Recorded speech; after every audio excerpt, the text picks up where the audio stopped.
You're watching the 2020 Forager Investor Roadshow. Hello and a very warm welcome to the Forager Fund's Roadshow for 2020. I'm Nadine Blaney from AusBiz and I'll be your host for today's event. Shortly, we'll be kicking off with the Forager International Shares Fund. There'll be a presentation which will run around 20 minutes and then I'll be joined by the team here to answer your questions.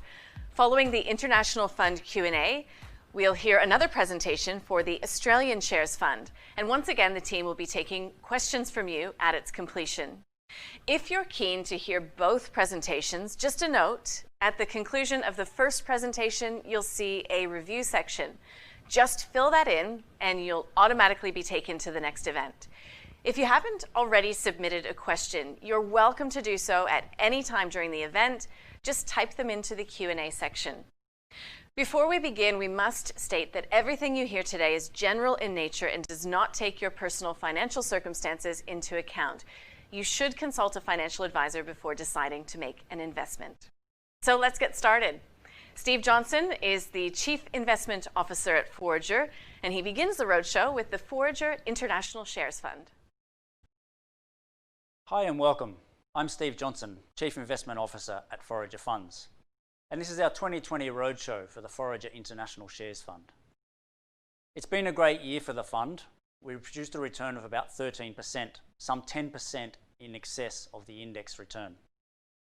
Today I'm going to explain what's worked for us throughout 2020 and how we expect that to translate into returns for 2021 and beyond. We started Forager more than 10 years ago now, and in both of our funds, our core promise to investors is that we will think like business owners, not stock price forecasters. For us, the stock exchange is just a place where we buy a small share in a business. We want those businesses to make profits and pay us dividends and preferably grow over time, and that is how we make our returns. We want to buy those businesses at significant discounts to our estimate of their value. Because that's hard, because they don't come along that often, and because we're a small team, we want to run concentrated portfolios of our best ideas. And our aim is for that to translate into idiosyncratic and above average returns for you, our investors, over time. We've delivered on that promise in 2020, but it's not as simple as it looked when we started the business 10 years ago. As we've grown in size and as the amount of money we manage has grown, running concentrated portfolios of often very small stocks has become more difficult. And the lesson and what's worked for the past year is that we need to combine those core ideas of ours with a portfolio that works through a range of different environments. We need liquidity in some of our stocks. We need the ability to sell and buy better opportunities when they come along. We need resilience in the portfolio so that when everyone's panicking, we have assets that we can realize and put into better opportunities. And we need diversity across the portfolio. Diversity of ideas, diversity of geographies, and diversity of business types. I'll talk later in our Australian Shares Fund presentation more about these concepts and how we're trying to move that portfolio more in that direction. But really for the last year, the International Funds shows the benefits of that strategy. It has worked very well for us. At the end of February 2020, the liquidity of our International Fund looks something like this. We had almost 40% of the fund invested in companies with a market capitalization of more than $5 billion or cash. Those highly liquid stocks were there for us to sell when we came across better opportunities in the March and April downturn. We also had a very diverse range of businesses amongst that liquid part of the portfolio. Here's a small selection of some of the different types of businesses we owned in this international fund. Zebra provides services to the retail and logistics sectors around the world. It helps them with efficiency and it helps them with home delivery. Those services have been even in more demand because of COVID.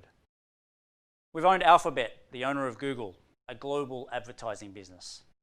We own Spotify, a music subscription service facing consumers around the world. We own Yum China, the owner of KFC in China, a business that has behaved almost completely differently from the rest of our portfolio. Down the bottom of that list, we own Bonheur. This company owns wind farms across Europe, again largely unaffected by the economic backdrop that we've had. This diversity of businesses and the way that those stock prices behaved over the past 6 months gave us the ability to transition out of or sell some of a business like Yum China and invested in businesses that were more heavily impacted through the March and April sell-offs. And that has helped us recover very quickly. At our heart though, we are stock pickers. And the big difference with the International Fund in 2020 was that a few of our small cap stocks really paid off for us in a very big way. In fact, 3 of those companies between them contributed more than 100% of our return during the year. Now you can always make this argument, if you take out the best 3 performers and the worst 3 performers, you're going to end up with very different results. But the key here is that all 3 of these stocks were in that small cap part of our portfolio. Recently promoted to portfolio manager, Gareth Brown is responsible for finding a lot of these new ideas. And here he is to explain what's gone well over the past 12 months. We had some important big wins in bigger stocks over the course of 2020. Spotify, Alphabet, Autodesk, Zebra Technologies, and others. I don't want to underestimate their importance to total portfolio returns. But once we net off a few losers and management fees, if it wasn't for this trio of smaller cap ideas, our fund would have returned something closer to the index over the course of the year. In the smaller end of the stock market, we can add real value for investors. It's where we find things that are underfollowed and misunderstood, and I don't have to compete against Kerr Nielsen and Warren Buffett. Of course, in the smaller end of the market, we also find things that are crazily overpriced as well as underpriced. But it is the most productive pond for us to fish in. Take data erasure software business Blanco, which we first bought in 2017. When we bought the stock, we grilled a London broker on the company who'd been forced to cease coverage on the stock because of severe prior underperformance. Uninvestable for some, main dish for us. Blanco's been an important contributor for each of the past 3 years.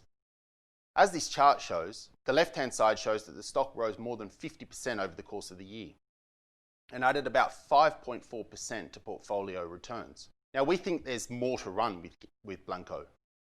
Gambling software business GAN is somehow a similar situation. The US gambling market, GAN's main market, has been growing like a weed. But the stock has been orphaned, stuck listed on the secondary AIM market in the UK.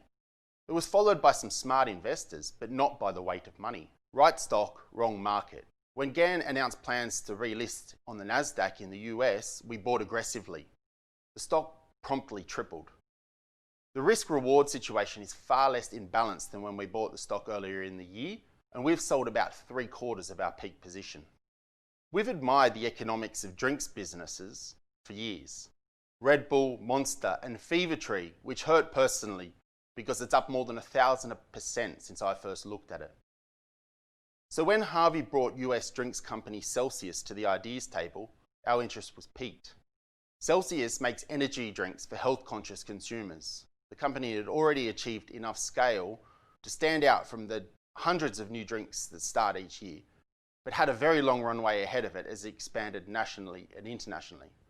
While the company was soaking up lots of free publicity on social media, the stock market was still ignoring the business. That's shifted dramatically over the last 6 months. The stock more than doubled for us in 2020 and has risen further since. We think it still has a long runway ahead of it and the stock is still quite cheap. We can't expect these sorts of returns every year, but these are exactly the sorts of opportunities we aim to bring to your portfolio. A lot of fund managers talk about being unique, but own the same stocks that everyone else does. Our aim with this fund is to bring idiosyncratic returns from businesses you've never heard of. Thanks, Gareth. That combination of small caps that performed very well, combined with a portfolio of liquid, well-researched, high-quality companies around the world, delivered returns for the fund in excess of 10%. In a year that was very difficult. It was difficult for the wider indexes, and it was even more difficult for value investors out there. We're very proud of what we're able to achieve, and since inception, this fund is now fairly close to the index over the past 7 years. In a period where value has dramatically underperformed, that's a very good result. The last time we had a great year was in 2017, as you can see on the chart. Lots of our ideas came to fruition back then, and we exited 2017 with a lot of cash. As you can see in 2018, that led to significant underperformance of the market. We're working very, very hard to make sure that doesn't happen again. And we'll turn now to the prospects for 2021. It should come as no surprise that we're not expecting a huge amount of change in terms of the composition of this portfolio. We still have those core resilience providers here, and we're still finding them on a daily and weekly basis. We're replacing things that we no longer think are cheap with other high quality businesses that we still think are very attractive. There's some names up there that I already talked about, like Zebra and Sony, but through this crisis, we've also added a business like Autodesk, one of the world's great software companies, and the dominant provider of software to the engineering and architecture sectors. We think this business has many decades of growth ahead of it and was only available at a time when other investors were panicking. Again, it's the differences between these businesses that are important. We own Ulta Beauty and Farfetch, both consumer-facing retailers. Ulta Beauty, though, is a first-class bricks and mortar retailer with plenty of growth ahead of it as it rolls out stores. Farfetch is the world's leading online platform for luxury goods. Yes, they're both retailers, but they're exposed to very different dynamics. And again, we think that provides the portfolio with resilience. The portfolio is also exposed here to a travel recovery. This is true across both of our funds. It's a sector that has a huge amount of pessimism at the moment. It was actually the source of some of our biggest losers for the past year as well. 2 of the 3 key holdings in our international fund we actually held leading into the crisis. They're SkyWest and Flughafen Wien, the owner of Vienna Airport. Both of these businesses are best in their sector, but they are clearly suffering because of a lack of travellers. Just lining up, though, a Vienna Airport against the Sydney Airport, and you can see how attractive this investment is. The share prices have sold off by similar amounts. In fact, Flughafen Wien is down by more than Sydney Airport. The long-term traffic dynamics are not that different. The big difference is Vienna Airport has a very, very strong balance sheet. It has almost no debt, whereas Sydney Airport is highly, highly leveraged. The value of the equity at Sydney should be down a lot more than the value of the equity at Vienna. We think this is a high-quality asset, well placed to prosper. SkyWest too is in a difficult place. It's an airline, and it's a domestic airline in the US where travel is suffering. But we think it has the capacity to survive, and we think when it comes out the other side, it's going to be in a strong market position. Another airline that's in the same boat is Wizz Air. This is a European low-cost airline, and it's one that we've added since the crisis hit, able to pick it up at very attractive prices. Again, one of the strongest balance sheets in the sector, and a competitive advantage here that is only going to be enhanced by the environment that we're in.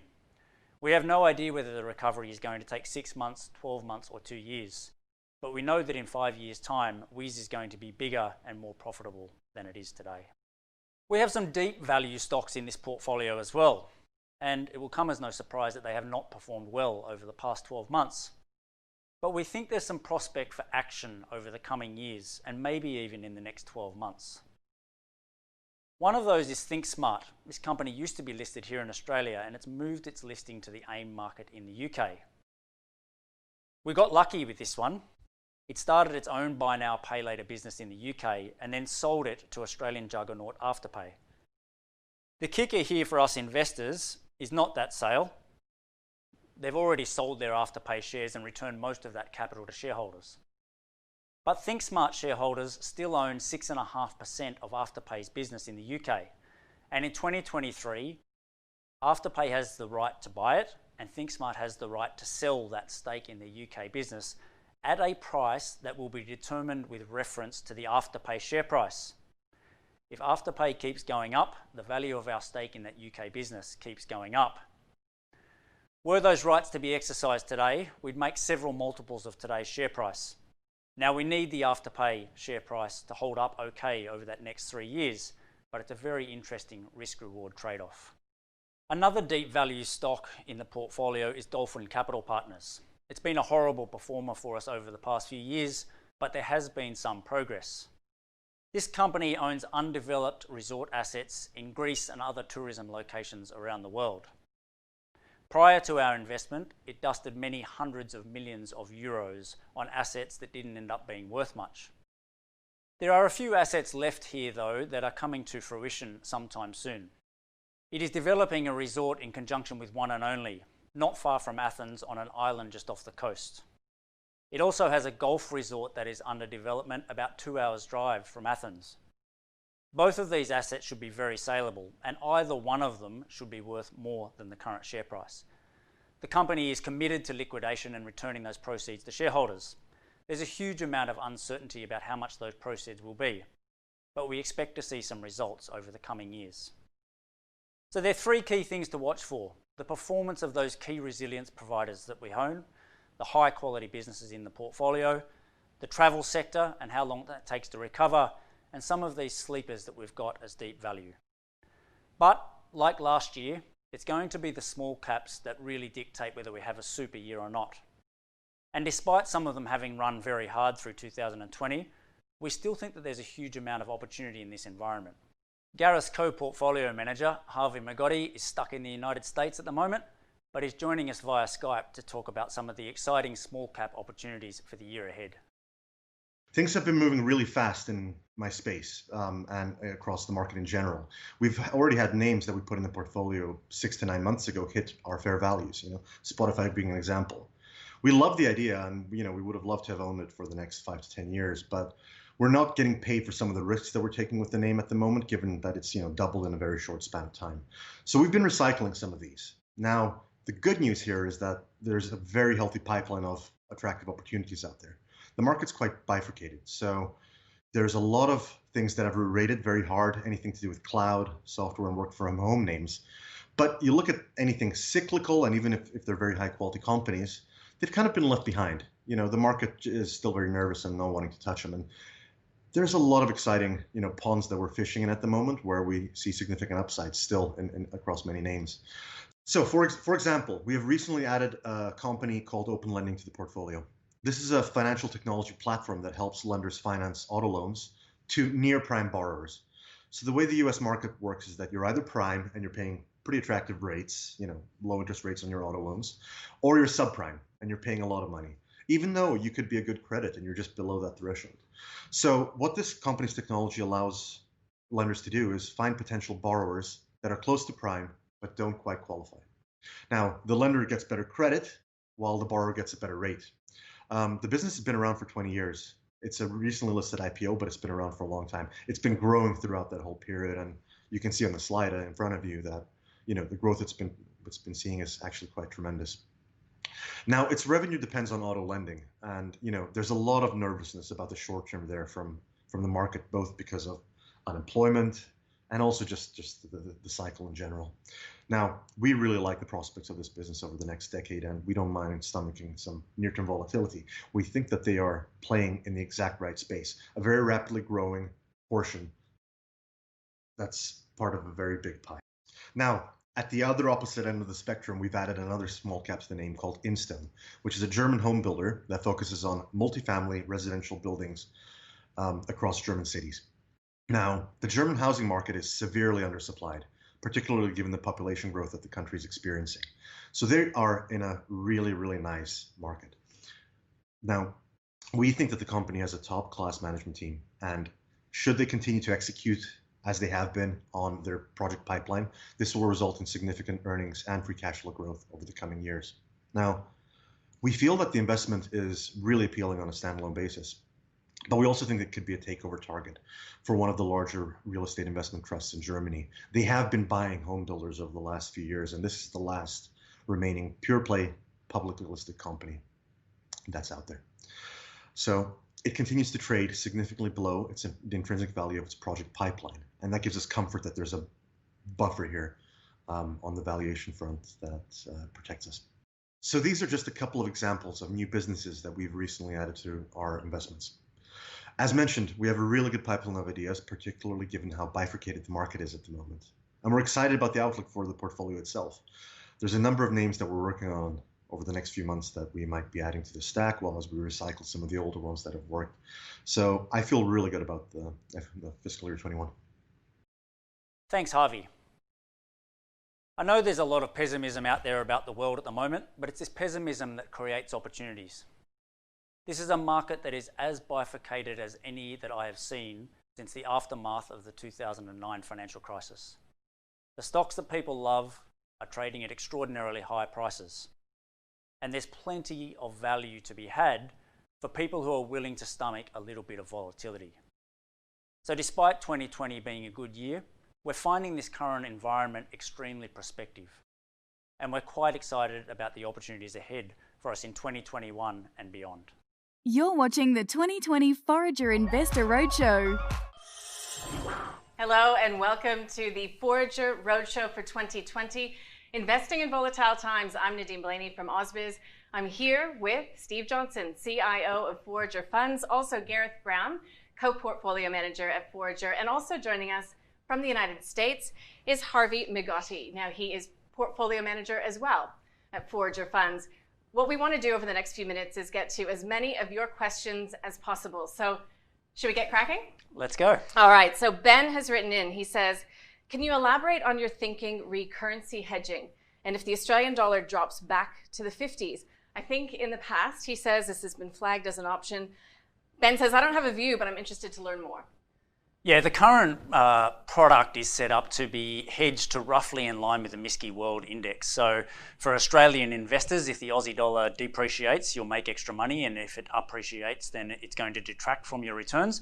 That has dampened a lot of the volatility from international equities because the Aussie dollar has fallen when stock markets have fallen. So you saw that through March and April. We had a pretty strong internal debate about whether we should be doing more hedging at that point or not. The product, as we've sold it to people and as it's set up at the moment, is to provide that currency buffer. And I think for most Australian investors, that gives them a lot of benefits. Most of their assets are here in Australia. They're looking for currency diversification into overseas currencies. And we really run the portfolio with that in mind. I think at 50 cents, things start getting pretty attractive in terms of bringing some of that money back home. And we did, within our mandate, increase our Aussie dollar exposure as much as we possibly could at those levels. But generally, I think for us, we're running an unhedged product and we're probably going to stick with that. Some point down the track, we might let investors make their choice about whether they want it to be unhedged or not. And if we can build a product that lets them make that choice, then we might do that too. Okay. Next question is coming from Christian. He says, many years ago, the International Share Fund, you bought some Japanese nets. Are you doing it again? Gareth? We haven't looked terribly closely, to be honest. That was a successful investment, but it actually underperformed the broader Japanese market at the time. And I think we've moved away from that kind of investing is part of the problem. And then liquidity is the big issue here. We were a $30 or $50 million fund from memory back then, and we had 10% of our assets in this basket of cheap nets. So we're talking $5 million or less. Now we would need to be able to invest $20 million to have the same sort of impact. So we will look at stuff like that from time to time, but we haven't done anything recently. I think it brings a broader discussion here around deep value stocks, which is something that's where we've come from, and we have the opportunity to take the portfolio back there at the moment. There's some cheap deep value out there. Yeah, we talked about that diversity in the presentation, diversity of the portfolio here, and trying to have a good, healthy mix.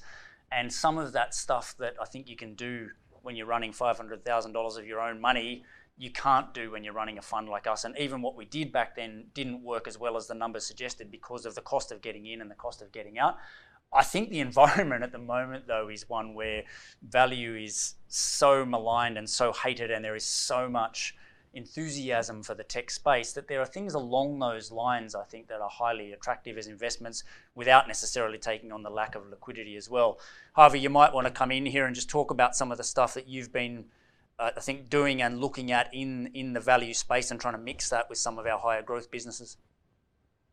Yeah, there's a number of names in both my list and some of the things we've been putting into the portfolio. And, I come at everything somewhat fresh, whether it's a growthy idea or a value idea, it's kind of standalone. So I try to kind of keep a balance and what attracts me usually is the story as well as the valuation and the secular growth that a business might be exposed to, rather than just the growth component, for example. So hopefully that helps. And I think that's where the best opportunities are in the stock market at the moment, is some businesses that will grow over a long period of time, but are in a point at the cycle where they're not growing at the moment, or they may be even shrinking at the moment. And there's so much aversion to that type of business out there that you're buying some pretty good quality businesses. You know, we've added Wizz Air, we've owned CRH through this cycle.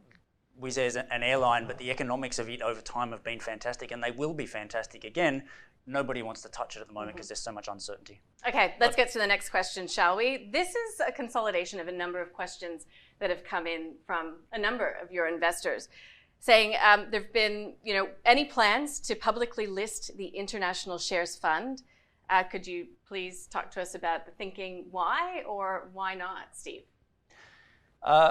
We will think about it at some point in future. We think this fund can be much bigger than it is at the moment, and we think at the moment there is ample liquidity for us to deal with any of the fund's own liquidity issues. So if we get lots of redemptions, the types of stocks that we own, as we show in that presentation, if we need to sell them, we can sell them very easily. So we don't have some of the issues that we had with the Aussie fund a few years ago. We still want to grow it a lot, and we think that ability for people to get in and out at NAV is important at the moment. But hopefully 4 or 5 years down the track, if we get this fund to the right size, we always want it to be small relative to what other people are doing out there. And I think the structure of a closed-ended vehicle suits our style of investing. So we might consider it many years down the track, but it's not on the agenda at all at the moment. Never say never. This question is coming in from Aman, saying, what is your confidence in Uber, particularly in light of the court's decision against Uber? Gareth? Perhaps Harvey? Harvey, you want to answer that one? Yeah, sure. So, we came into this eyes wide open. It is a regulation that's been in play for a number of years. A lot of noise was made about it last year. So we knew that this was a risk.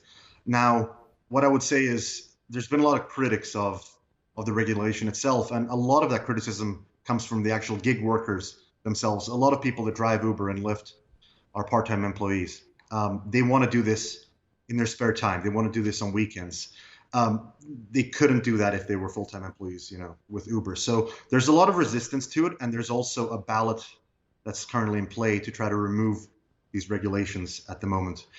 Having said that, the way that Uber has dealt with this issue is that it's given its drivers in California more options to choose their own rides. So the way it's tended to work around the world is you're kind of allocated a ride and you pretty much have to take it. You can reject it as a driver, but you'll get punished with less rides from Uber.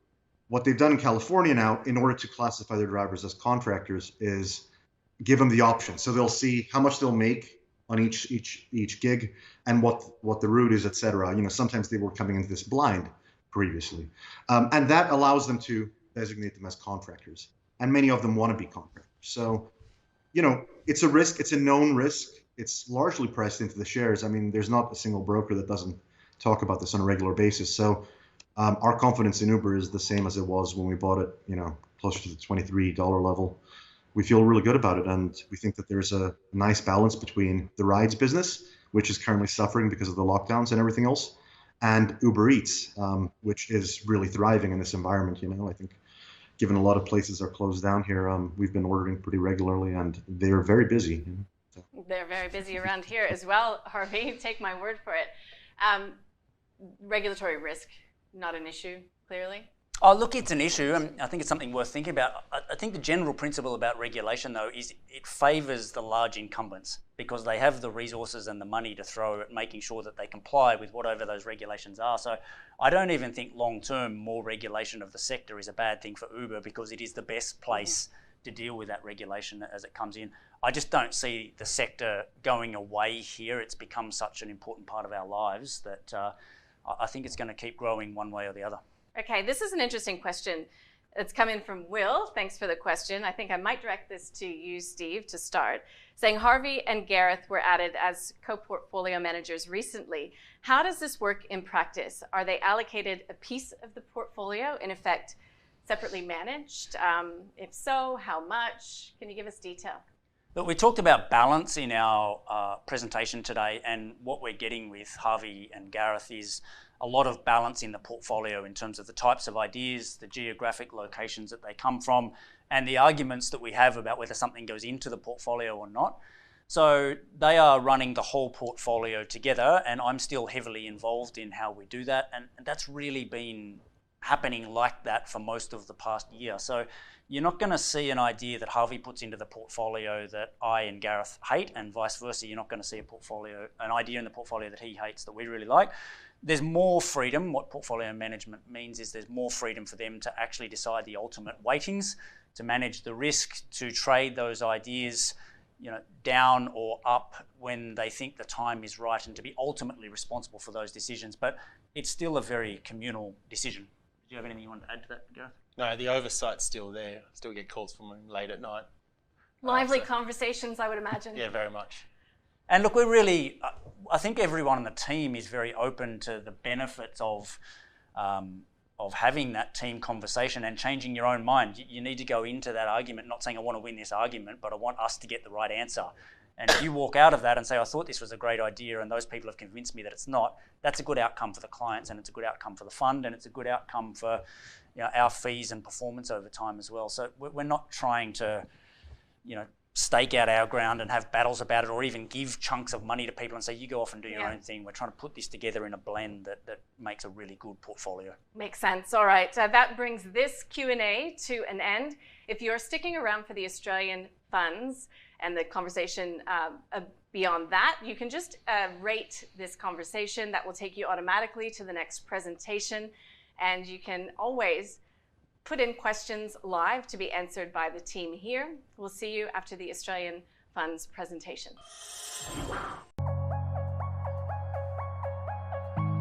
You're watching the 2020 Forager Investor Roadshow.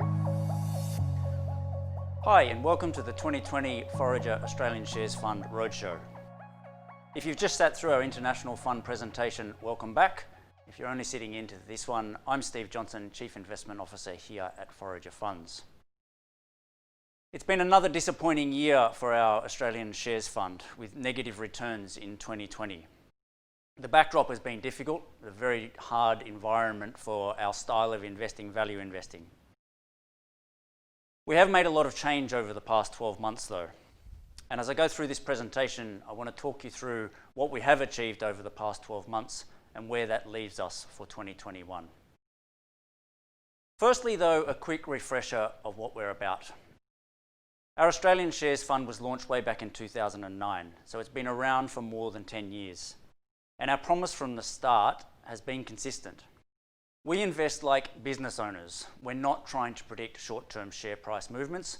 We are trying to buy businesses that we think are going to give us attractive returns over long periods of time.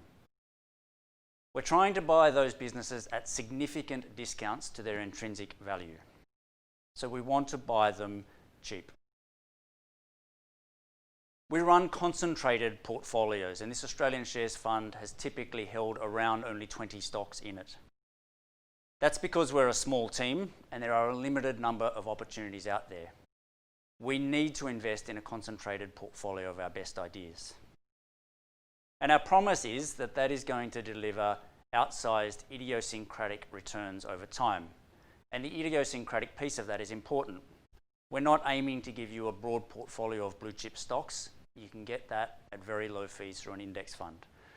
We're aiming to invest your money in businesses that deliver you returns, sometimes at times that are uncorrelated with the wider market.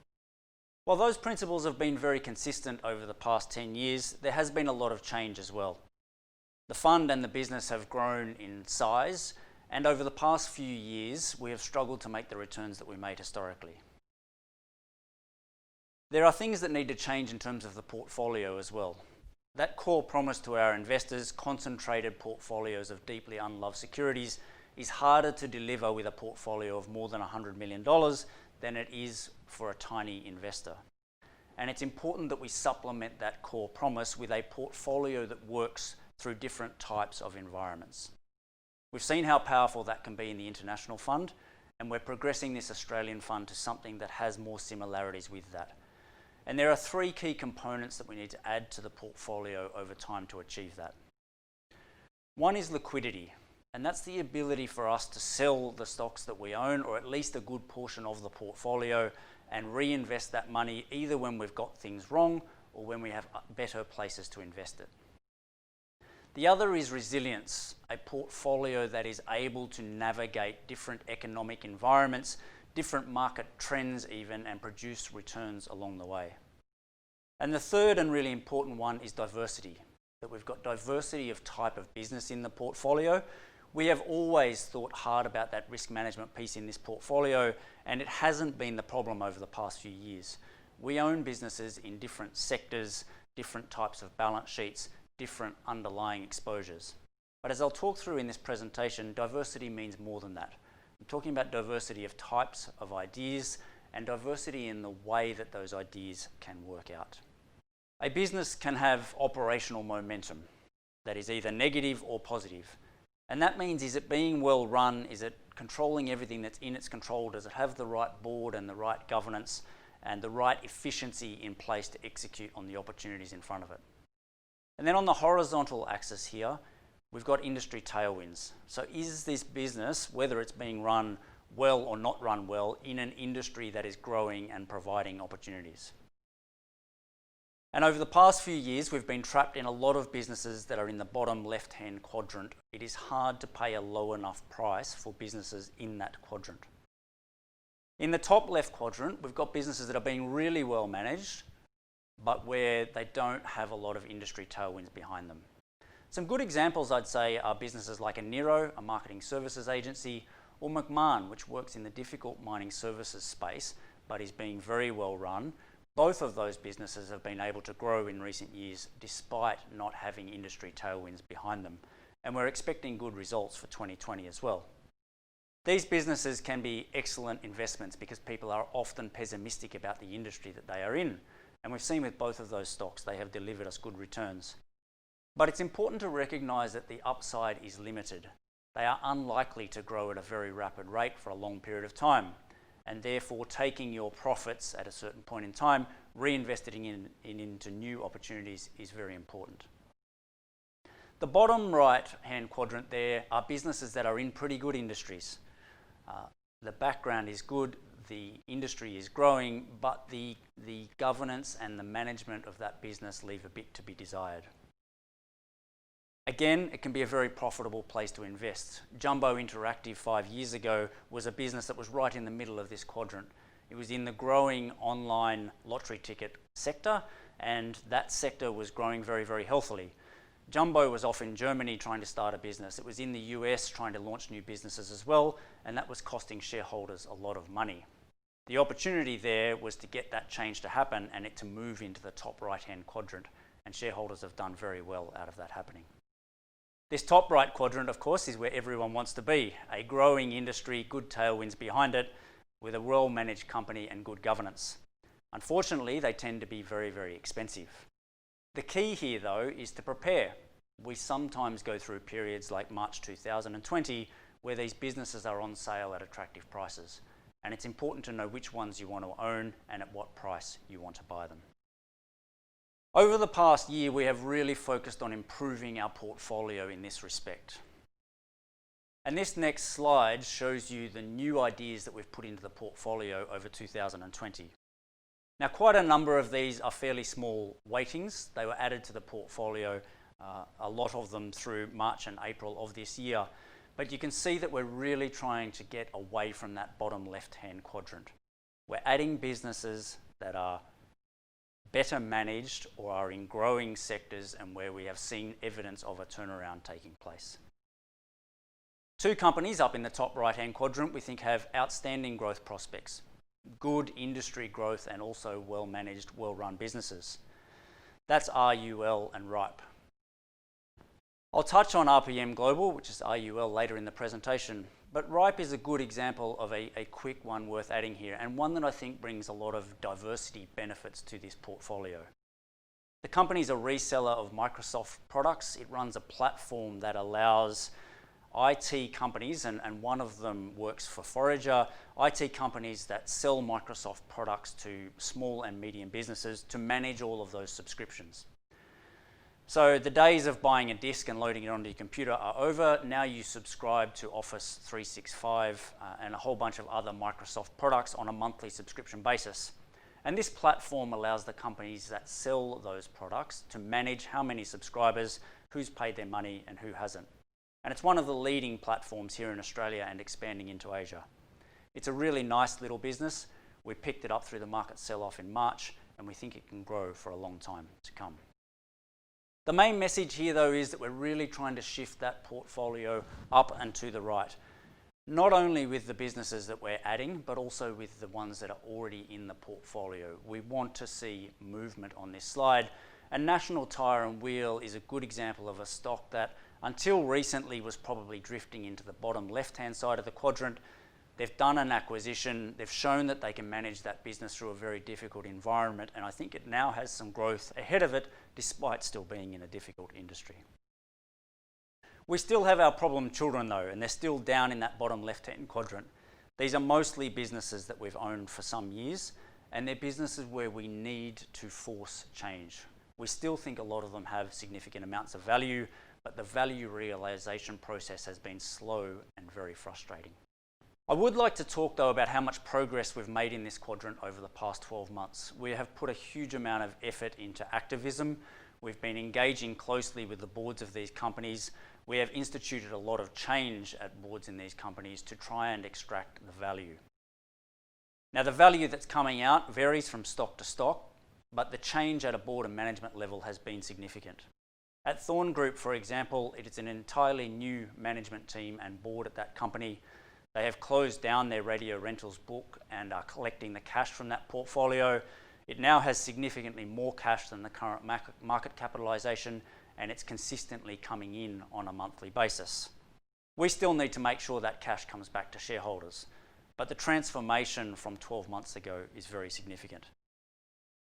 MSL is another stock where we've completely changed the board and management team, and the transformation has been significant. It's clear here that we overestimated the long-term value of this business, but if we hadn't made those changes over the past 12 months, it would probably be worthless today. Instead, they've been coming out with some pretty positive quarterly cash flow statements. They've taken a huge amount of cost out of the business, and we've got a management team here that has a track record of turning around businesses before. Logicams is a small engineering services company where we engineered a merger with a private company 12 months ago. This business had management with absolutely no skin in the game and a board that was not making decisions that we thought were necessary. We have instituted a merger here with a private company where the shareholders of that private company now own more than half of Logicams. Again, it's a new board. Again, there's a lot of cost that's come out of this business, and we're actually expecting pretty good results for the 2020 year, despite that not yet turning up in the share price. And McMahon is an example of a business that we've been closely engaged with for some time now, and where the results really are starting to turn up, both in the form of dividends from McMahon and in the share price as well. This company has grown a lot over the past few years, and it's a case study for us of instituting change and seeing that turn into results.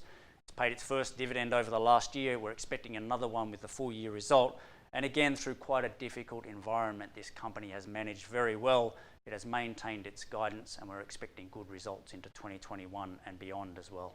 We have been working very hard on realising the value in this portfolio, and we've made a lot of progress over the past 12 months.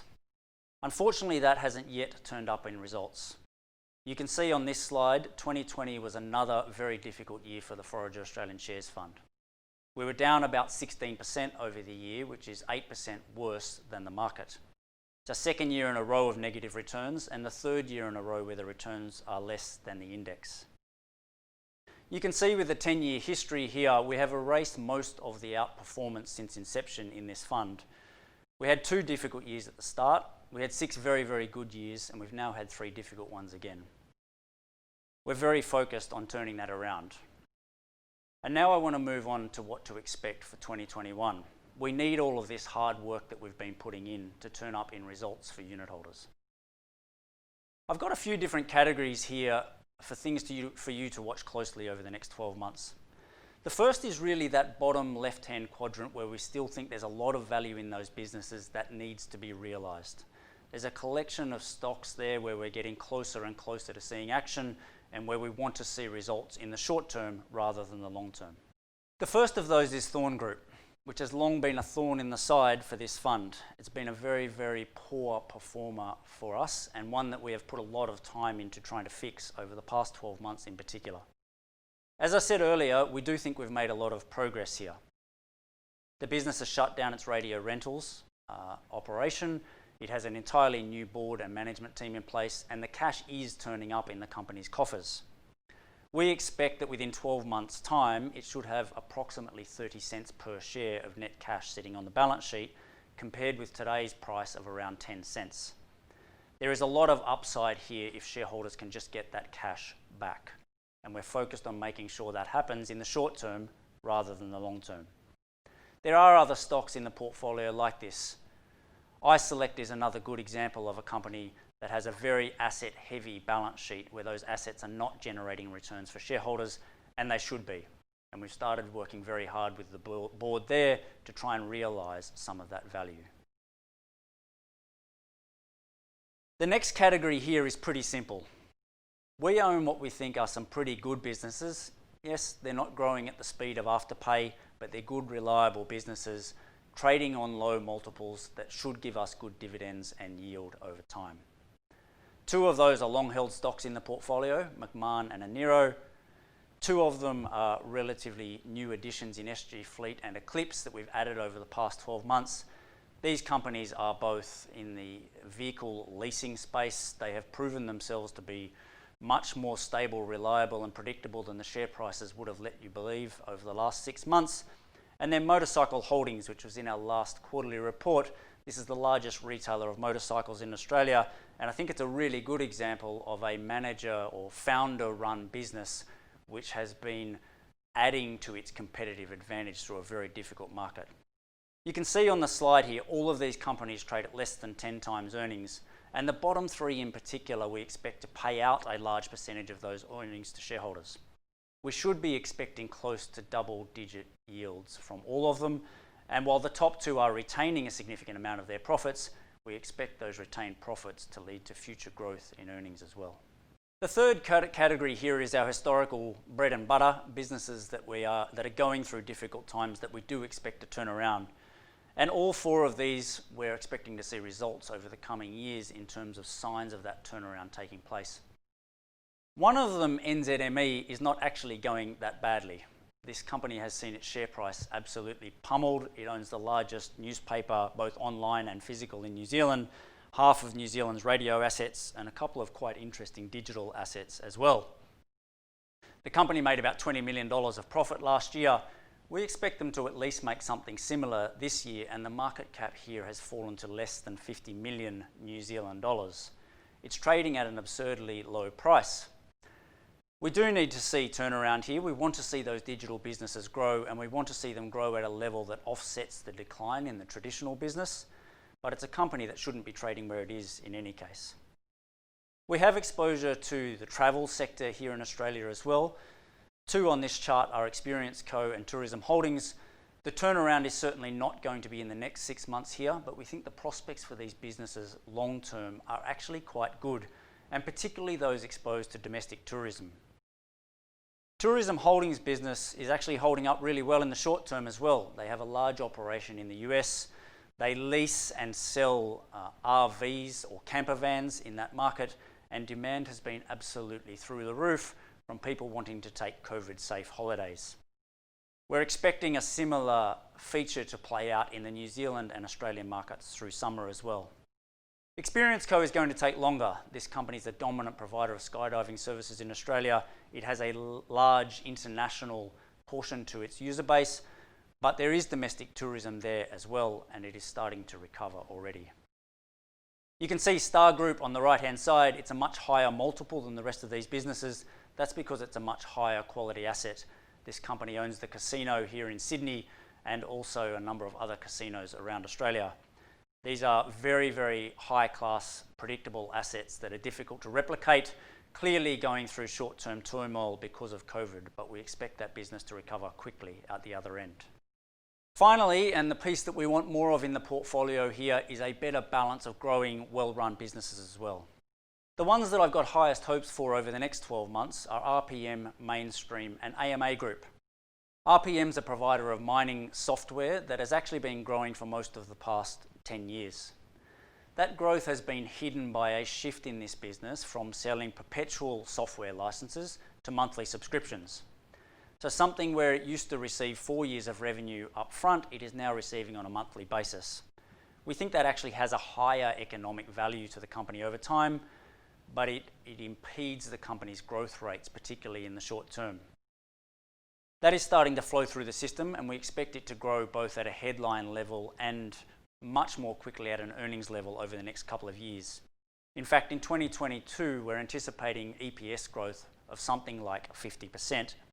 If they can achieve that, that business will be trading at just 11 times earnings at that point in time and have lots of growth ahead of it.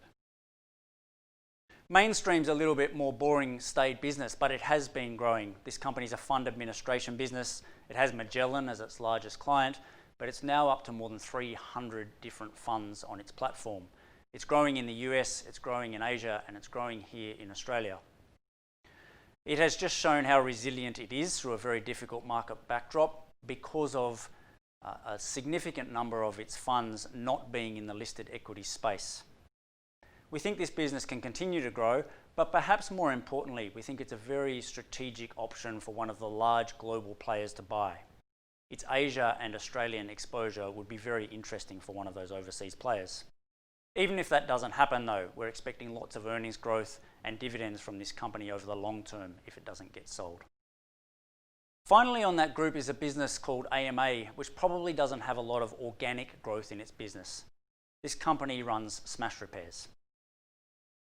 It had a bit of a slip up in 2019, and that gave us the opportunity to invest in this stock.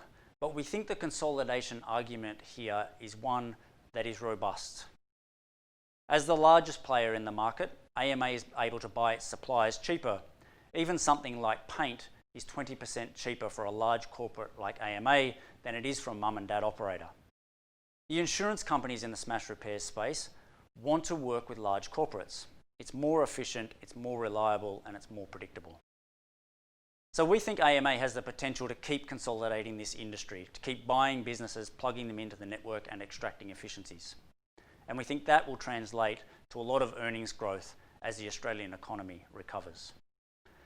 So there are three good examples of better quality, well-run businesses in the portfolio that we expect to deliver results over the coming few years.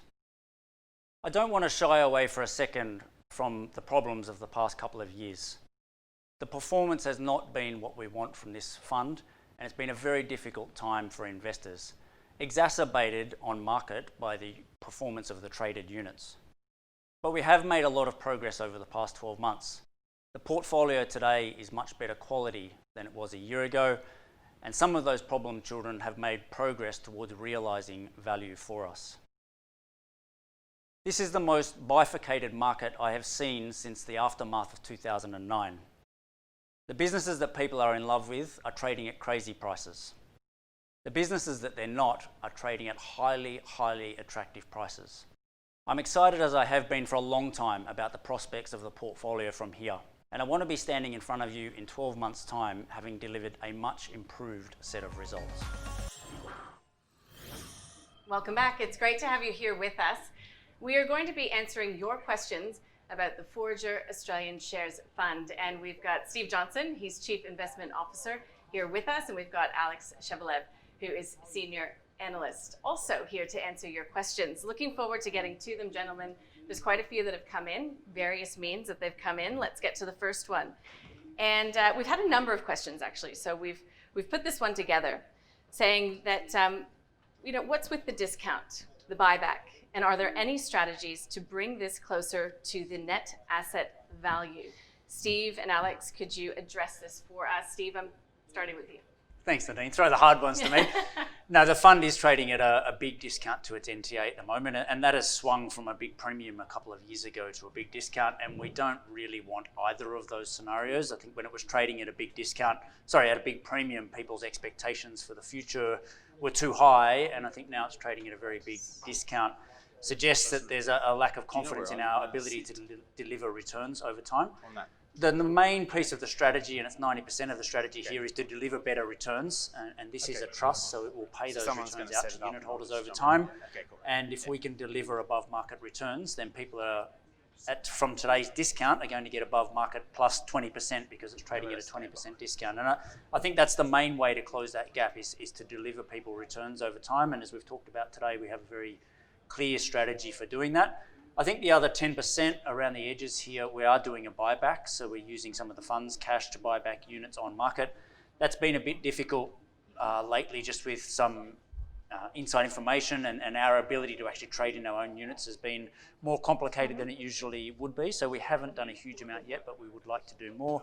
And as we said right at the start, I think the investor communication piece, attracting new investors into the vehicle and people that see this as an opportunity is a really important part of the story here as well. And we work hard on that, and we're going to keep working hard on it in terms of getting the story out about what we're doing to improve the performance and where that's going to come from.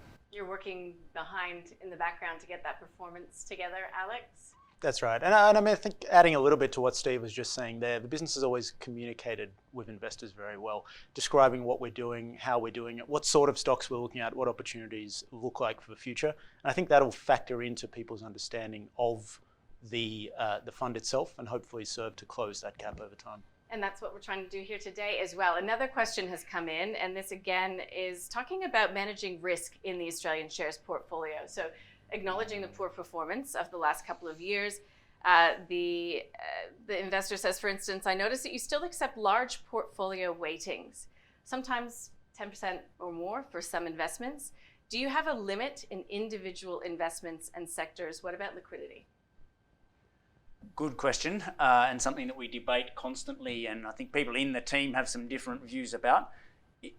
Yes, we do. So internally, we have limits on how much of a portfolio we can put into any one stock, and it depends on the size of the company and the amount of liquidity and the balance sheet of that particular business that we're looking at. So you won't see a lot of us buying a lot of stocks at higher than 10% weightings. The internal limit is 15% of the portfolio, where we would have to get compliance committee approval to put more of the fund than that in it.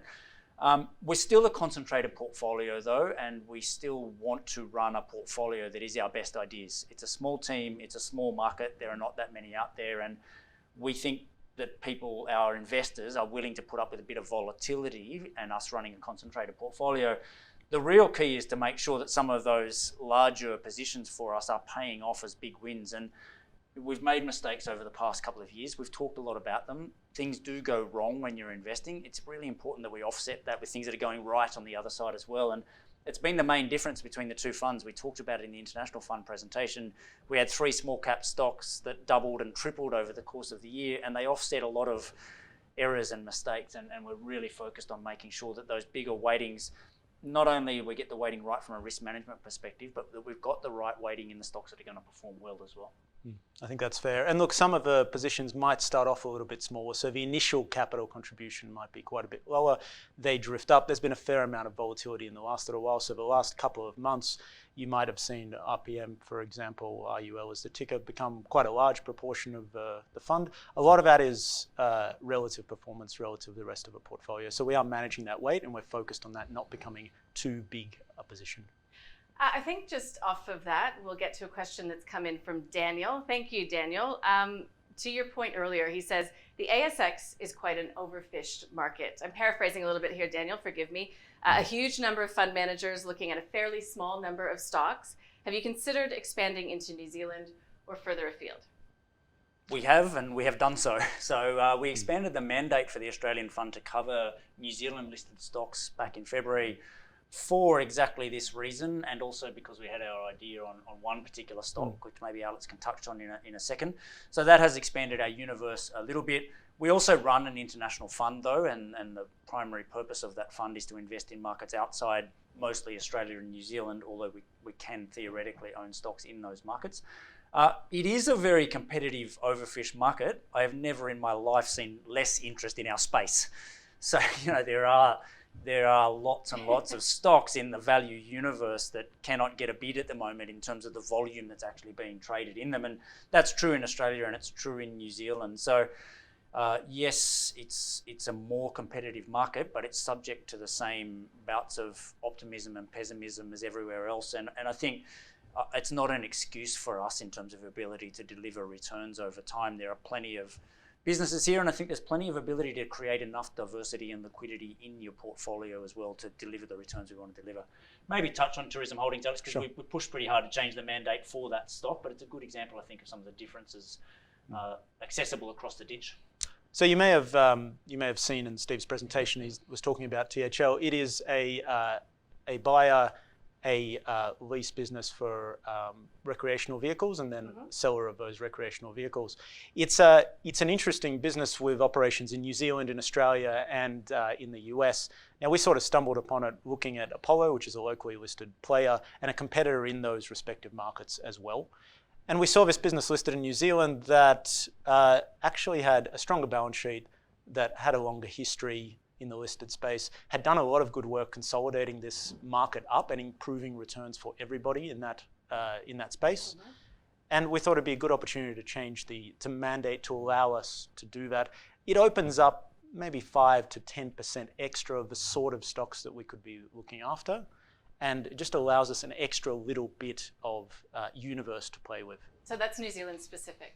Correct. That is correct, yes. So we can now have up to 20% of the fund invested in stocks that are listed in New Zealand, and that's given us the ability to add a few of these businesses to the portfolio. And a lot of them we already own dual listed stocks, but there might be more liquidity on the New Zealand Stock Exchange than there is on the Australian Stock Exchange in some of the more New Zealand focused businesses. So it's enabled us again to buy securities that are listed over there, even though they trade on both exchanges. Good. Okay, next question. With the Australian fund doing very badly for at least a couple of years in respect to capital losses as well as dismal dividend returns, is it not time for you to introduce a substantial amount of growth rather than value stocks in an endeavor, I guess, to repair the extensive financial damage that some investors have sustained so far? So it's a fair question. Goes against perhaps your investing philosophy, but growth is the rage. Yeah, no, absolutely. Yeah. And I think we tried to touch on this in the presentation today, but diversity in your portfolio is really important. And I think we have been guilty of having too much of the portfolio in a particular type of stock and in stocks where there's not a lot of liquidity in them. So we've already worked very hard over the past 12 months to try and bring a bit more diversity into the portfolio. Having said all of that, you don't get yourself out of a hole by changing your strategy, and we're definitely not going to completely change our spots and shift the whole fund to a part of the market that I think is absurdly hot at the moment in terms of the prices people are paying for things. So we want better resilience. We've got some better quality stocks in the portfolio. We're looking for more in terms of what do we want to bring in that's new? Well, it's not more of the same. We've got so much exposure to that deep value space that if we're finding new ideas, we want them to be better quality businesses. And there's stocks like Hansen and some technology businesses that we think can grow over time that are trading at perfectly reasonable prices. So you can expect a better balanced portfolio, but we're certainly not going to throw the whole portfolio at a change in strategy. In terms of trying to get ourselves out of trouble, the way out of the bad performance of the past few years is to keep doing the right little things day after day and repairing things a little bit at a time. And since March, it's been 4 really good months for the fund, and that's nowhere near repairing the damage of the past, but it's all we can do is get each little bit and each little step right. And it's worth noting, I mean, even in the companies that are regarded as growth stocks, maybe not hyper growth stocks, the afterpays of today, but even in a sensible sort of growth area, there are still opportunities. RPM is one of those. It is a growing business. Mainstream is another one, a growing business, but either by size or by potentially business model or just a lack of attention by the investment community, those have been left a little bit behind. And that's something that we can be more confident in. Yeah, growth doesn't have to equal tech, buy now, pay later, those really, exponential areas of the market. All right, that is the last question that is specific to the Australian Shares Fund, but we do hope that you stick around. We'll be bringing the entire Forager team around the table to answer some of your more wide-ranging questions. We'll be back with more of your questions in just a moment. Good to have you here with us. We are here with the Forager team to answer some of your questions. I'm here with Steve Johnson, CIO. We've met all of these cast of characters before. Gareth Brown, who's core portfolio manager of the International Share Fund. with Harvey. We've got Harvey Magotti, who's joining us from the United States, and Alex Shevelev, who is the senior equities analyst as well. So let's get right to it, shall we? We've got a question that has come in relation to actually both of the funds. So would you say that the international or the Australian shares company holding are at the lower end of their value at the moment? For somebody entering into investing with Forager in general, which fund, got to pick between your babies, which fund would be more likely to grow more over the next 5 years? Insert disclaimer here, I think, Right. is the point here. We can't provide individual advice, and we need to be very careful about that. I think the one piece that we can discuss here probably is that the Aussie fund is trading at a discount to its net asset value. The international fund by default can't work that way, so the value of the stocks are added up at the end of each day. So you're not getting that starting discount. That's probably one area we can talk about. I actually think it's a really tough question as well, because I would say it's mostly about what you need in your portfolio rather than where those portfolios are in terms of cheapness. I will come to that question in a second because it's a good one, but they're completely different stocks in different parts of the world. You've got the currency aspect of an international fund. So I think for most people, sit down and work out what percentage of your portfolio you wanted allocated to Australia, international, how much of that you might want in large blue chips and index funds, and how much you want to invest with a very concentrated fund like us, and then, okay, well, which of these funds meets my purposes rather than starting with which is the cheapest. I think the punishment dealt out to the value space around the world, but particularly here in Australia, has hit our portfolio much more in our Australian fund than it has in our international fund, because we have a better mix of stocks in that portfolio. I think they're trading at absurdly low prices at the moment. I've been buying units in the fund at the moment. I think you're getting it at a discount, and you're getting a bunch of stocks that are not going to grow like crazy, but are trading at absurdly low prices. So I am optimistic about that fund, but I also think on the international side of things, we're still finding new ideas and great opportunities all of the time. I think we've got the team working really, really well. We've got the portfolio in a good place in terms of its liquidity and the stocks that we own, and we're really optimistic about the returns that we can generate there over a 5-year period. So hopefully there's space for both in people's portfolios, but they are, I think, different constructs at the moment in terms of the types of stocks that are in them. Okay, next question. Is Forager considering raising its cash position as a hedge against a potential market downturn? If not, what steps are being taken to protect the funds from recession, given the world that we're living in and with all of the unknowns presumably out there? I'm happy to speak international if you'd like. Go for it. So I think there's two pieces here. There's the cash piece, which Steve's been quite clear about over the years, that we don't want to end up with significant cash piles except in really extreme situations. So I think we will see the cash weighting probably rise if markets keep rising. The other really important piece here is big, liquid, safe investment. So Steve touched on it in his presentation that we had 40-something% of the portfolio in cash and large 5 billion plus companies back in February, and that served us very well. And I think the hotter the market gets, the more we will find stocks in that bigger liquid spot, because it serves somehow a similar purpose as cash. I mean, maybe you can touch on this in the international fund as well, but we have been trying to increase our cash weighting there and keep finding new ideas. And I think as long as we're finding new ideas that we really like and putting them into the portfolio, my view is it's our job to invest in those sorts of stocks. So over time, maybe we'd all like it a bit higher, the cash weighting, as markets continue to rise. But I think at the moment, the opportunity set's pretty good. Yeah, I would agree with that. It's been, every time we sell something new pops up that we really like, and we do the work, and the market's not focused on it, we see an opportunity. So it's been interesting. I would say that separate to the cash weighting, which we are taking up slowly as the market goes up, it's important at this point in the cycle to have resilient businesses. And I do think that our international portfolio has a lot of great businesses with, very little debt, leverage, high margins.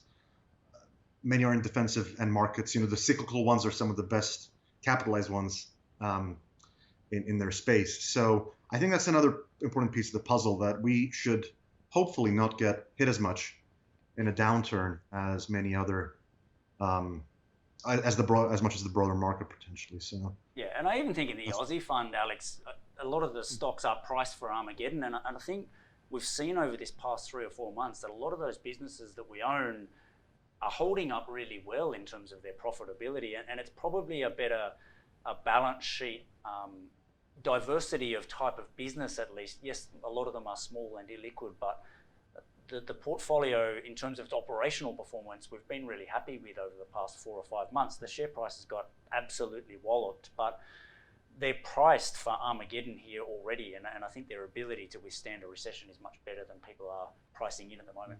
And I think it's on the Australian fund, it is an interesting question. You would have imagined, given how strongly both the fund has performed over just the last 3 months and how strongly the market has rallied since that point, that we'd be sort of increasing our cash levels.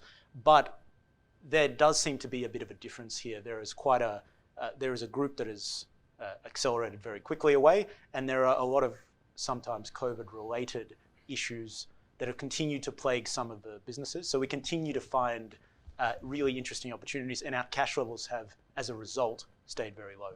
I think that's right. This perception that markets are expensive, I think it's true in pockets, but there are massive parts of both portfolios where we think they're largely priced for a recession. You know, companies like Ulta Beauty, even in the international fund, is priced for a fairly long consumer recession in the United States, and you know that may well happen, but it's already priced for it, rather than we're sitting here, people thinking that it's going to keep growing to the moon. Most of the optimism is in the work from home and the technology space, and that's where you're seeing sky high share prices. And I think in the US, because they're such a large part of the market, that's showing up in a high overall market level, but you've got huge constituents of it that people don't want to touch still, and I would say are priced for a very bad recession already. And what is your view, Gareth, when you talk about recession in the United States? Whether we're going to have one or... No, how long it might go for. I don't know. This is a very unusual, I think there's probably another question on this later on, but this is a very unusual market where it's just been walloped. The economy has been walloped by a completely exogenous shock. Like this wasn't a debt pile up. It wasn't the usual causes of a recession that we've seen here. So the behaviour is quite possibly going to be different. So I don't have any great answers. Harvey, we've seen, I guess, a slowdown in the recovery as the COVID cases have increased quite significantly over in the US. I mean, what are you seeing when you talk to the investment community over there at the moment? It depends if you're talking to a tech investor or someone that focuses on airlines. You know, you're going to have a very different answer. I would generally say that people are pretty constructive. They are, you know, and when the case spike in the US, let's not forget that it's region specific. You know, cases are going down in places that got hit early on, and they are started to reopen, while other places that did not see a significant hit, you know, Florida, for example, they're just getting that kind of first wave now. So overall cases in the US have actually been falling for the past 3-4 weeks. We peaked somewhere in mid-July, as I recall. I think people are constructive. You know, people want to be optimistic in general, I would say. And there's a line of sight to potential vaccine. That really helps. A very accommodative Fed, which said that they're not going to be too concerned about inflation going up right now. They're going to keep kind of the pedal on the accelerator, so to speak. You know, and there's talk about the new stimulus package, which is in the works. So it's been all right, but there are pockets that people just don't want to touch. You know, airlines are some of those, retail, hotels, certain cyclicals. And I think, you know, if you speak to someone who covers those or tracks them or has positions in them, you know, they're having quite a bad time at the moment, and the outlook is more gloomy, while the guys that you know, focus on the work from home space and whatever else, and tech or semiconductors, things are actually looking really, really, really good right now. So tough one to answer, to be honest, but I think in general, people are kind of constructive, and they understand that a low interest rate environment means higher valuations, means, you know, your future cash flows can be discounted less, and there's more value in the equity at that point. So I think that's all kind of helping sentiment to some degree. Look, I think it's a theme, obviously, you know, investors return to again and again and again. That brings us to a question saying, is accommodative monetary and fiscal policy the new normal? Do our valuation models need to be adjusted for, you know, the trillions of dollars worth of stimulus that's flooding the market? Is 20 times the new 10 times? What risks are markets not accounting for? That's what you call a double-barreled question, but we can break it down. Sure. Well, I think my personal opinion, yes, and yes. Yeah. And I think it's been a big mistake not to recognise that this is the environment that we're in for the foreseeable future, and that good, reliable cash flows need to be discounted at a lower rate than risky cash flows. I think that has been a theme for some time now, and you only got to look around you to say, well, I can put my money in the bank, or I can buy a bunch of blue chip Australian shares here and yield myself 4 or 5%. I think the logic behind that is fairly compelling. I don't think it's going away anytime soon. There's probably some different views around the table. I still think the really big risk here is a deflationary environment, that those cash flows themselves are going to go down over time. At the moment, everyone is saying, well, I'm getting a 6% yield here, and that is fantastic. But the Japanese experience has been that 6% can become 4%, 3%, keep dropping. And particularly if you've got leverage in some of those, property type investments, or I remember when those Japanese property trusts were listed here in Australia, you were looking at 12% yields on the equity because they could buy property that was yielding 6 and borrow money at 1, and you get 12 on your equity, and everyone thought it was free money. But the 6 has gone 6, 5, 4. It just kept dropping, and all of your money is going to debt servicing by the end of it, and your yield becomes very low. So I think that deflation bit's something that people are not thinking about, and I think some sort of regime change here where they're going to be accommodative if they can. I don't think there's any doubt about that at all. But if inflation on the other side of the equation starts to take off here, it's the first time we've had really accommodative fiscal and monetary going hand in hand. And maybe it does create inflation somewhere down the track, and that would be an absolute calamity, I think, for a lot of this, for a subset of the market that's priced for this to never change. Alex, a risk that the market is perhaps not accounting for. A risk the market's not accounting for. I think there is a lot of enthusiasm around certain stocks, and people look at earnings, well, in this case, revenue, some years down the track, and they think, okay, we've got very quick revenue growth now. We're going to forecast that for the next 5, 6, 7, 10 years out. And I think things become reasonably difficult in a lot of the newer businesses with quickly changing market dynamics, with well-funded competitors funded at money that's very, very cheap at the moment, to challenge these businesses that have grown up very quickly and become very big very quickly. So I think it's something to be cautious of. Get to another question. What are the pros and cons of a capital raising in both funds? Well, the international fund's open for business every Friday, so if you have a check for us, please do send it in. It's not really a question for us. Yeah, look, and on the Australian Shares Fund, it's trading at a massive discount to NTA at the moment. We're doing the opposite. We're buying back units on market, so we're effectively taking cash out of the fund and using it to buy units at a discount. And I think the economics of raising money at a discount and investing it don't make a lot of sense to me in terms of value creation over time.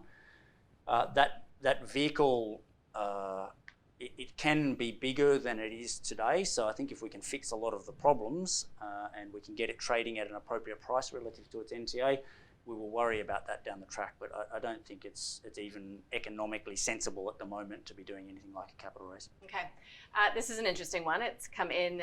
Ethical investing, exit gambling, star. Let's not party on the destruction of people's lives. Where do you sit on that, Steve? I wrote a blog on this, Nadine, that caused quite a bit of controversy. So I sit in a place where I view my job as to invest people's money in the stocks that I think are going to deliver them the best returns, and we have always done that. I think our a portion of our investors are changing their minds about this. I'm still not 100% clear on what they're hoping to achieve by that. So if we sell our star shares to someone else and they make lots of money out of it, how that helps anyone that's going to Star and having problems, it's not 100% clear to me. But I do understand that a lot of people just don't feel comfortable making profits out of something that they don't agree with. It's an issue that I think is going to become an increasingly important one for us over time. I've raised it in that recent blog and got a lot of feedback, and I think maybe ultimately we need to give investors the opportunity to choose what what they want us to do with their money. And maybe that is a combination of different products or a new fund. I think particularly in our international fund, we've got a whole lot of businesses that we think are going to grow because they're doing good things, and we could easily put together a portfolio of them into something where we say we think these businesses are doing good. But it's a difficult space, and it's a murky space, and other people's morals are not necessarily the same as my morals. Some people believe, we had a client last year who said to me, can't stand you guys doing all this gambling stuff, but all of these hippies that don't want you to invest in coal, that's ridiculous, And that's very hard for us then to start making decisions about what's right and what's wrong. Exactly. Is there any sort of an ethical filter that gets put across any of the international names? So ESG has become increasingly important in our investment theses, but from a risk perspective. So we have owned things that are involved in mining. We own gambling stocks. We've owned things that are in those areas that some people would consider great. We are spending increasing amounts of time thinking about it from a risk perspective because it is the world is moving further in that direction, and there are losses for people that don't think about this, I think. And one of our most successful investments became ESG friendly. So it owned a bunch of oil rigs back in the day and wind farms, and effectively disposed of the oil related part of the business, became ESG friendly, and the share price went through the roof because it's now accessible to a whole heap of new funds that are attracting a lot of money. So I think even from a stock picking perspective, trying to identify something that maybe doesn't qualify now but could, and trying to encourage the management team to think about that can be a way of making lots of money as well, because I think the liquidity and the amount of money coming into the space is more than the number of stocks that can tick enough boxes to meet the criteria. Harvey, did you have anything to add on that? No, I think you guys summarized it well. I mean, I think about it quite a bit because I just see it as a small little tailwind on, alongside my investment. So if my investment ticks 5 boxes, let's say, and they're moving towards being ESG friendly, or they are, it just helps in this environment. So I try to think about that from that perspective as well. And, do you really want to own a defense contractor that's selling weapons, et cetera, et cetera? That's a different kind of debate, but I think we think about it more and more since I joined. And I think your answer about, potential other products and so forth is a potential way to address these concerns. But yeah. I would, if you will, just answer a couple of stock-specific questions. This one has come in from Judd. Judd says, what are your views on Service Stream? I know this time 2 years ago you sold out around this price. Have you taken a big position again? Maybe this is one for you, Alex. We haven't taken a big position at the moment. It's not in the portfolio currently, but we did own it during the March period. The company was weathering the COVID crisis reasonably well. They subsequently had a small stumble, but it continues to be a very sensible business. We sold it perhaps sooner than we otherwise would have because we saw opportunities elsewhere that were actually more attractive. And I think that quadrant that I put up in my presentation, well-run businesses, you're going to get most of your earnings out as dividends over time. It's probably got some growth opportunities, but they're limited. It's a big player already in the space that it's in, and the space is maybe going to grow a bit, but not like crazy. And I think it's just important with that stock that it's a really good buy at $1.50 or $1.60, and it's probably fairly fully priced at $2.50. So you don't often see us trade a stock that quickly, but we bought it at a price that we're happy with. It ran up really quickly when some other things hadn't.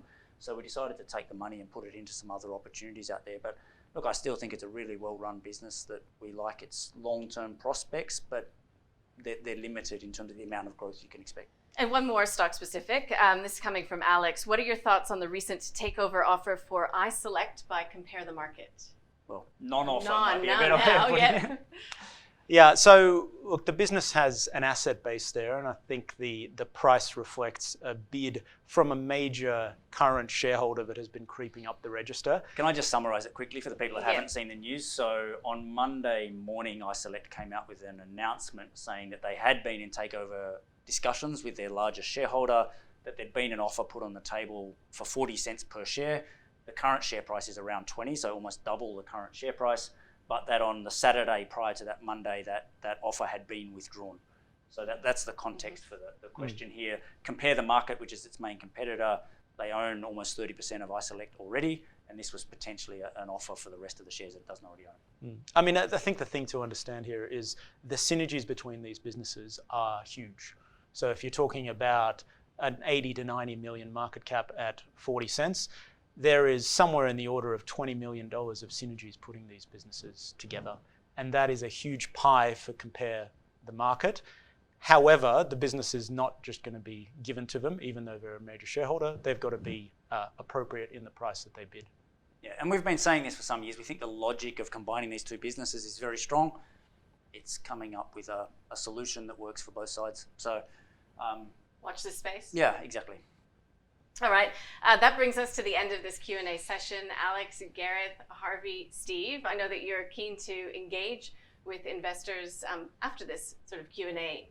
So if you have any further questions, you can put them into the system, and you can also contact the team directly. That's it for us for now. Thanks for joining us for the Forager Funds 2020 Investor Roadshow.